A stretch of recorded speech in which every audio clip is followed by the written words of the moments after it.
Thank you so much for watching.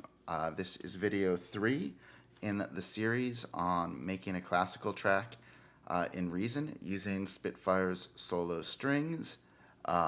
So in the previous video, we did the bass, the cello, the viola, and we did some shorts and some longs layered together to give some rhythm to it. And I kind of explained why, based on the chords that I was using, these were the notes that I was choosing for each section, and kind of showed you some of the automations. So the main thing now that I want to do in this video, and I think there's going to be a couple more, but they might take me a little longer to make.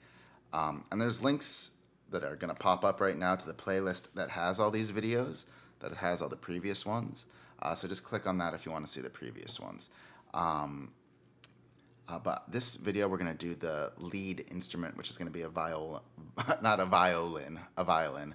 And I'll explain to you kind of how, based on the notes that we've got and the scale that we're in, these are sort of where I'm going to start, at least how I'm going to start coming up with my idea for the lead.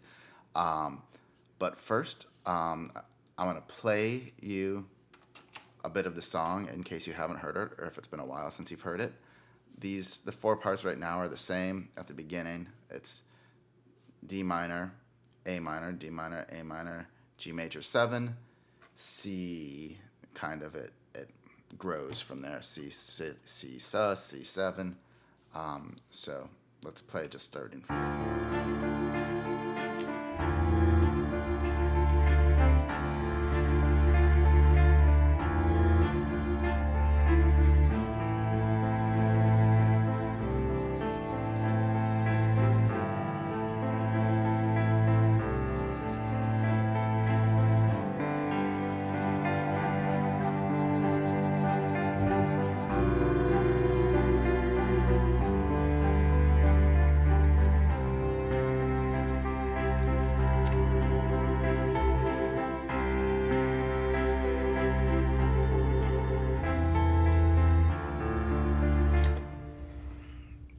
All right, so that's the basic idea of it. So the 2 things I want to do with this violin is first, maybe create a bit of a counterpoint to the viola. And there's 3 violins that come with 3 different lead violins that come with the solo strings, and they're all awesome. If you want to read a review of solo strings, or not read, but watch a review, a link's going to pop up on top, and there's also going to be one down below. But so kind of creating a lead melody that also accompanies the viola.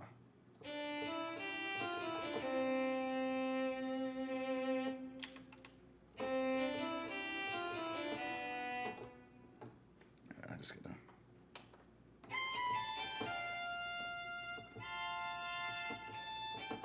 That high part is just too high.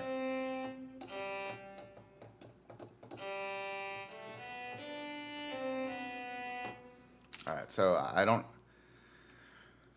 based on the chords that are playing, the first chord is a D minor. I know the viola's playing mostly around the F, and the C, which is the 7th of the D, and then when the A comes on, it goes more to the E, which would be the 5th of the A minor. And so I want it to harmonize with the viola, which means I should probably at least go up a 3rd, which would be more messing around instead of on F, but on A. So that's the first note I'm going to start playing around with, but I don't have anything in mind.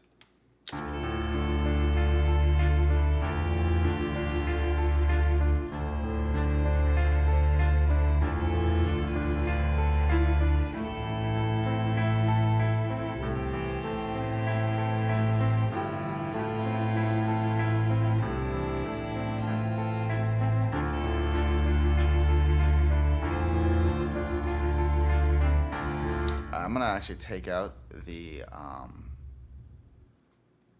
spiccatos just because they're kind of distracting me, and I'm going to pan the violin and the viola hard just for the purposes of, oops, that wasn't, for the purposes of coming up with a melody that doesn't sit on top of the other one.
All right, so the basic idea I just settled on there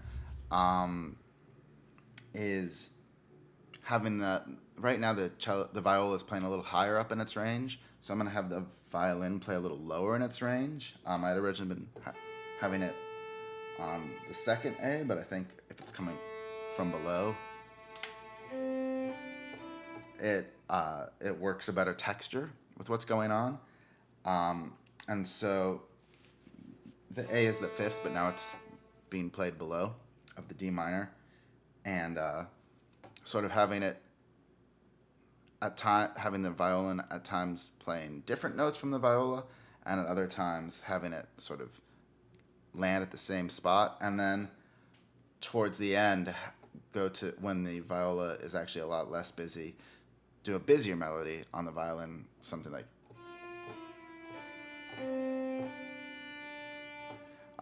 And one thing I want to do is adjust the microphones on the violin. And we'll just make this, we want this to sound like it's close. And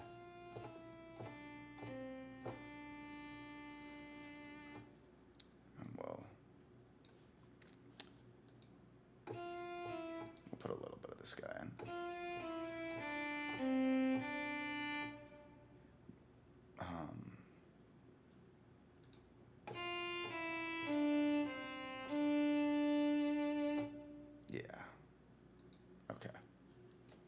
So let's take a first stab at this. So again, don't forget to like and subscribe if you're learning some interesting things about how to arrange your instruments. And if you've got any questions, feel free to leave them by. Also, this song is at least sort of in C minor or C major, so all the white keys. So I know, just because I know what scale this is, I know what notes not to hit and what notes to hit. I also know what chords are going on, so I really tend to think more chordally than I do in terms of scale. Just as a bass player, I like to figure out what notes are in the chords and then connect them to the next chord. That's sort of how I tend to imagine things. So, yeah.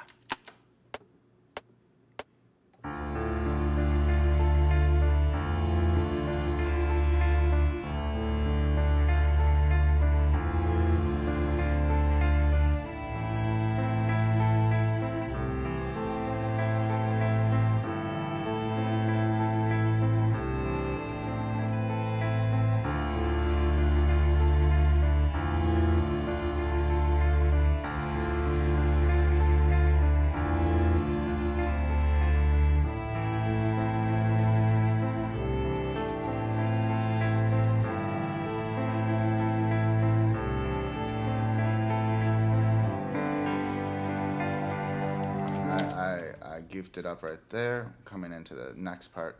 And there's some things I want to clean up in the previous part, but I can do that via MIDI, whereas this part I want to re-record. So now that we get to the G7, I want to emphasize that 7, which is an A, which was the previous chord.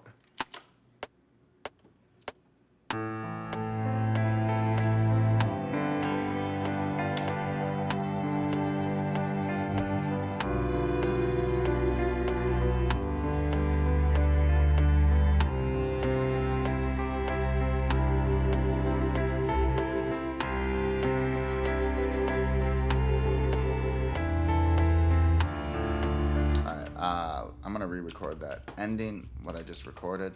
It's mostly right, but what I actually wanted to emphasize was not the 7, but the 3rd, which is B. The fact that we're now going to a major chord. I want to make that happiness sort of pop.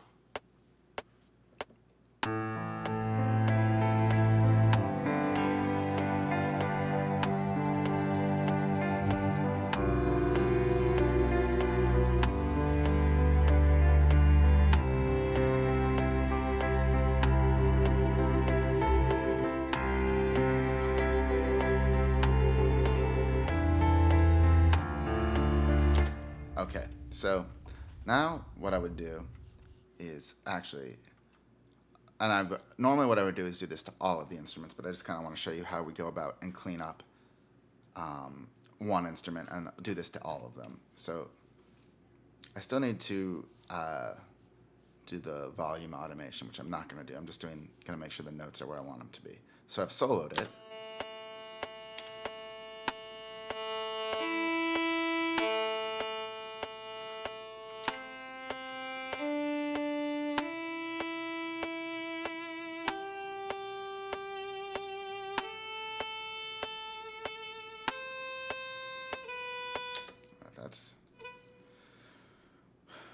This could slide forward a bit.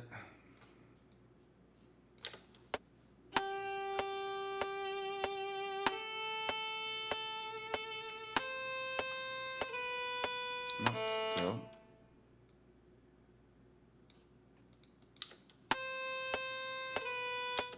Let's see what 0 does. That's a little too forward. 80 is 60.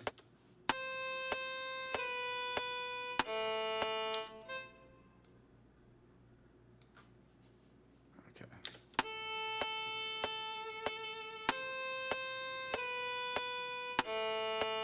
And you gotta land right on the downbeat.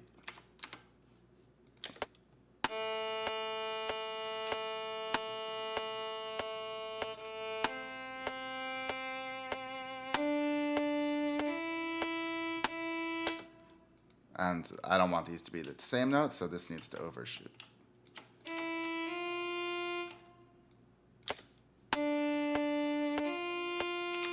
It's probably 60 or 80.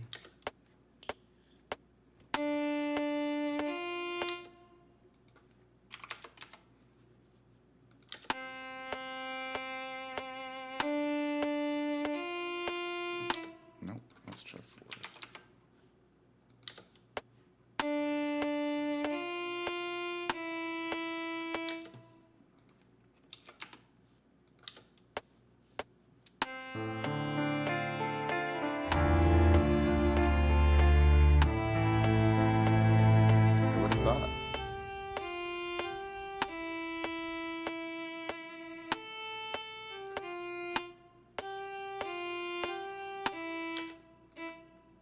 I don't think I like that either.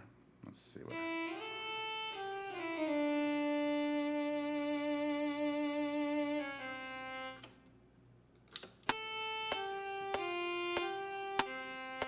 No.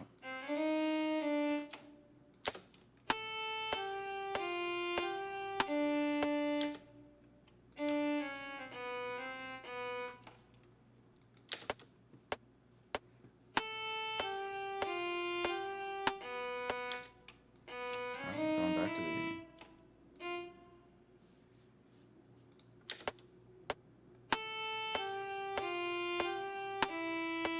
And this guy is just a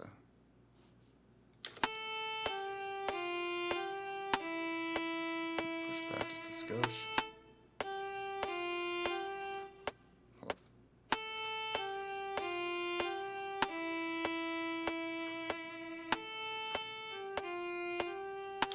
And that's a slightly different rhythm, but let's also make a slightly different melody. Oops, no.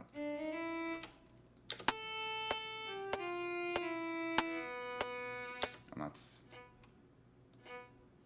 the B there, but I don't know that I like it.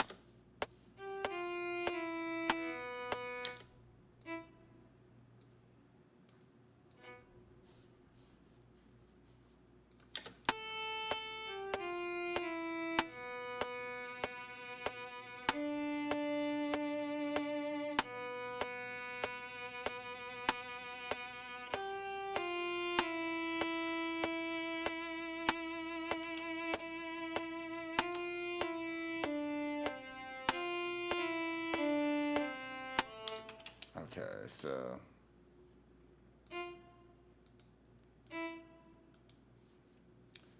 on these I'm gonna just quantize to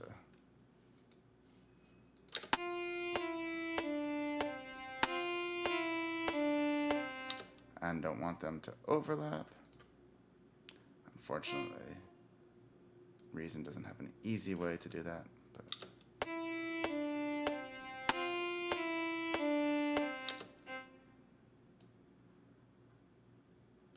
all right, now let's listen to everything in the mix. Even with the spiccata and the staccata, I would probably want to put a lot of reverb on this violin. And also,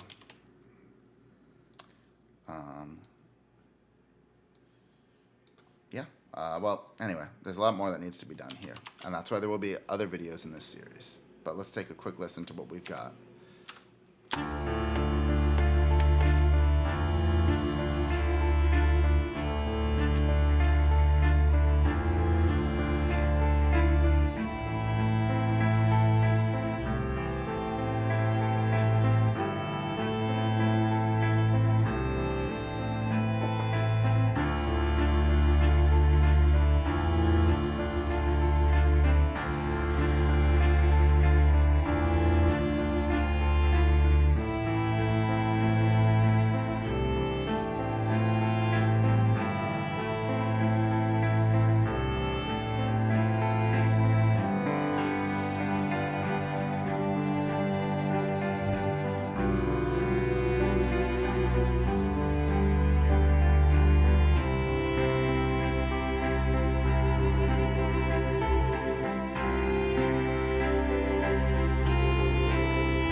So what you saw me there is writing the levels, and that's something that you need to do on all the string tracks to make them sound more realistic. That comes with time. That's at a later step that I do something like that. But you can see just quickly, just messing around, how much better it would make it sound. So hope you enjoyed this. If you did, be sure to like and subscribe and stay tuned for a few more videos in this series, and then maybe I'll do a new one where I actually have some idea, maybe break down a track that I've already made instead of trying to do something like this on